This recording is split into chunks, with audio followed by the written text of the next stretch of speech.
The lioness came out of the heat haze like a mirage, head low, shoulders swaying, every step labored. Ranger Samuel froze mid-sentence. The air around the post went still. Flies hovered over the dust. Rifles clattered into ready hands. She wasn't running, wasn't hunting. She was coming straight for them. "Hold your fire," Samuel whispered.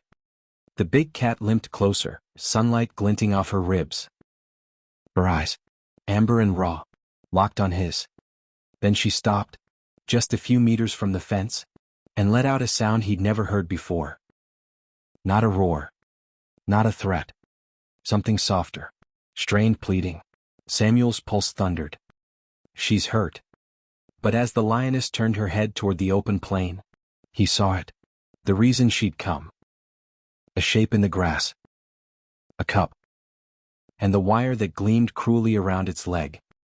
The savanna shimmered under the heat, the air thick enough to taste. Samuel lowered his binoculars, heart pounding. "Snare trap," he said. "Someone's been poaching near the river line again." The lioness stood motionless, tail flicking dust. The cub's faint cries carried on the wind, thin, desperate. Rifles stayed trained on her, but Samuel stepped forward. "I'm going," he said. "Are you out of your mind?" One ranger hissed. "She'll tear you apart." "Not if I move slow," Samuel replied, his eyes never leaving hers. "She came here. She's asking for help." He holstered his rifle, grabbed the med pack and wire cutters, and climbed through the fence. The world seemed to narrow to a tunnel of heat and heartbeats. The lioness backed up a few paces but didn't flee. Her muscles quivered, as if fighting every nerve screaming at her to pounce, but she stayed put. That was enough. Samuel moved through the tall grass, boots sinking into red earth. The heat shimmered around him, heavy and unrelenting. Sweat trickled down his spine, stinging the small cut on his hand. With every step his heartbeat hammered in his chest. The lioness shadowed him at a distance, pacing, panting, her growl a low, steady rumble that vibrated through the ground like thunder waiting for a storm. He spotted the cub. It lay half-hidden beside a thorn bush, one paw twisted beneath its body, the wire snare biting deep into swollen flesh. The trap steel caught the light, cruel and glinting. Flies circled. "Easy now," Samuel murmured, his voice barely louder than breath. "We'll fix this." The cub flinched when he knelt beside it, bearing tiny fangs, more fear than threat. Behind him, the lioness growled again, deeper, closer. The sound rolled through his chest like a warning drum. Samuel raised his hands slowly, palms out. "It's okay," he said. "I know. I'm not here to hurt you." He pulled on gloves, every movement deliberate. The metal of the wire cutters burned hot from the sun. He followed the snare to where it looped around a root, twisting cruelly into itself. The design was familiar, the kind poachers used for antelope, not lions. He began to work. Each click of the cutters cracked through the silence like gunfire. The lioness stepped closer, 10 meters, maybe less. Her eyes never left his hands. "Hold on, girl," Samuel whispered. "Almost there." The cub whimpered and jerked away. His fingers slipped, slicing his palm on the wire. He hissed but didn't stop. "Come on. Just one more." The wire snapped free with a metallic sting. The cub jerked away again, then sagged into the dirt, panting. Samuel tore a strip from his shirt and wrapped the leg, careful not to pull too tight. "That's it," he murmured. "You're all right now." He stepped back, slow and steady. The lioness moved in, silent, muscles rippling beneath her hide. She sniffed the wound, nudged the cub, and gave a low, trembling rumble that sounded almost like relief. Samuel held his ground. Their eyes met, wild and human, for a breath that seemed to last forever. Then, to his disbelief, she nudged the cub forward, closer to him as if to show it could stand.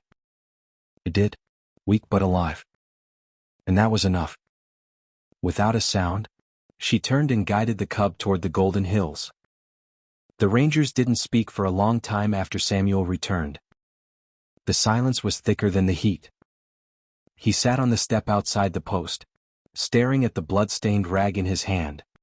"She could have killed me," he murmured. "But she didn't," one of them said quietly. That night, the savanna was restless.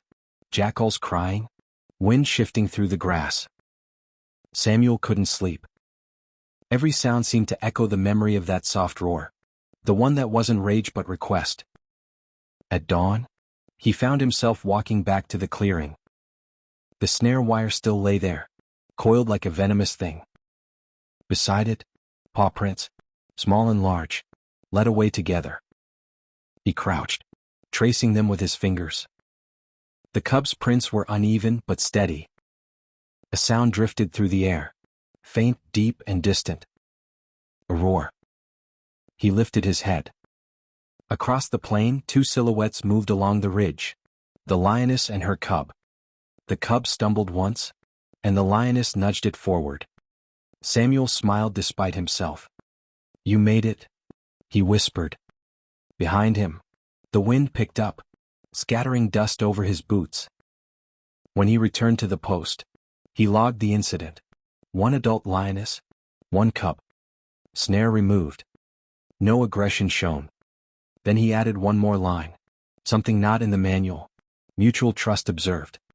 4 days afterward, the rangers reported sightings. The pair resting near the old termite mounds, hunting again. Each night, the men gathered by the fire and retold the story, never quite the same way twice. And each version ended the same. No rifles were fired. No blood spilled. Only understanding. A month later, Samuel patrolled near the western ridge. The sun was setting, the light red as fire, the air thick with the smell of dust and acacia bloom. As he drove past the same patch of grass, movement caught his eye. The lioness stood there again, watching. He stopped the jeep, engine idling low. She didn't move closer this time. The cub, taller now, stronger, sat beside her, tail flicking lazily.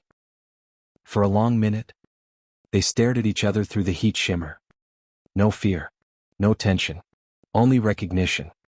Samuel raised a hand slowly, palm open. The lioness tilted her head, a faint glint of light catching in her eyes. Then she turned, gave a low rumble, and walked back into the wild, the cub bounding after her. He sat there until the sun dropped behind the ridge.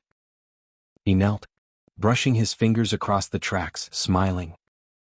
The savanna was quiet, the heat rising in waves, the sky endless.